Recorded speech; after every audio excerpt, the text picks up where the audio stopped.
একজন যুবক এক কৃষকের মেয়েকে বিয়ে করবার ইচ্ছা নিয়ে সরাসরি সেই কৃষকের কাছে গিয়ে হাজির হলো।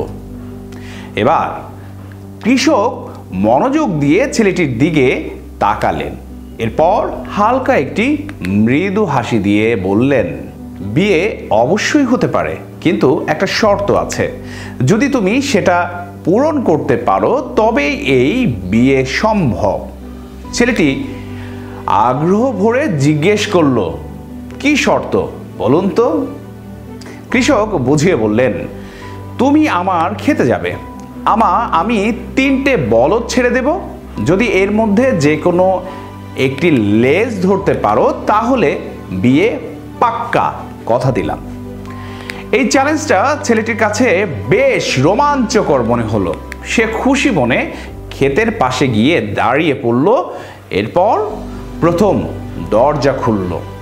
দরজা খুলবার সঙ্গে সঙ্গে এক বিশাল হিংস্র এক বলদ গর্জন করতে করতে বেরিয়ে এলো। ছেলেটি আঁতকে উঠে সরে দাঁড়ালো। মনে মনে ভাবলো, না না না না, এটা খুবই বিপজ্জনক, পরেরটার জন্য অপেক্ষা করি, বরঞ্চ এটি ভালো হবে। দ্বিতীয় দরজা খুললো এবার ছেলেটি। এবার আগের চেয়েও আরো ভয়ঙ্কর, আরো হিংস্র শক্তিশালী বলদ বেরিয়ে এলো। ছেলেটির গা ঘামতে শুরু করলো। সে আবারও সিদ্ধান্ত নিল, এটাও ধরার ঝুঁকি নেব না, শেষেরটাই অপেক্ষা করি, ওটাই বোধহয় সহজ হবে আমার জন্য। শেষমেশ তৃতীয় দরজা খুললো ছেলেটি। এবার ছেলেটির মুখে হাসি ফুটে উঠল।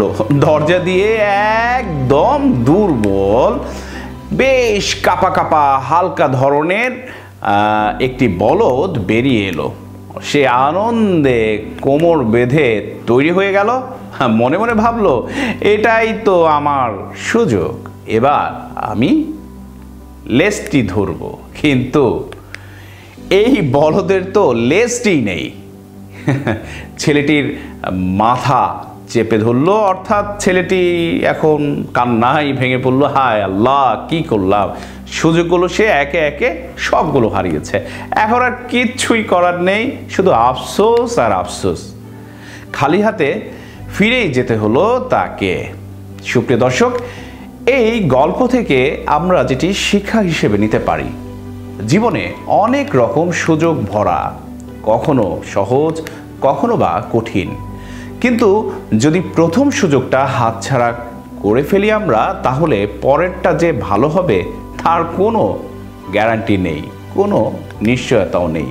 তাই যখনই কোনো সুযোগ সামনে আসবে, চিন্তা ভাবনা করে ঠিকই, তবে সাহস করে তা কাজে লাগাতে আর দেরি করব না আমরা, নতুবা গল্পের মতোই কিন্তু আমাদের অবস্থাটা হবে।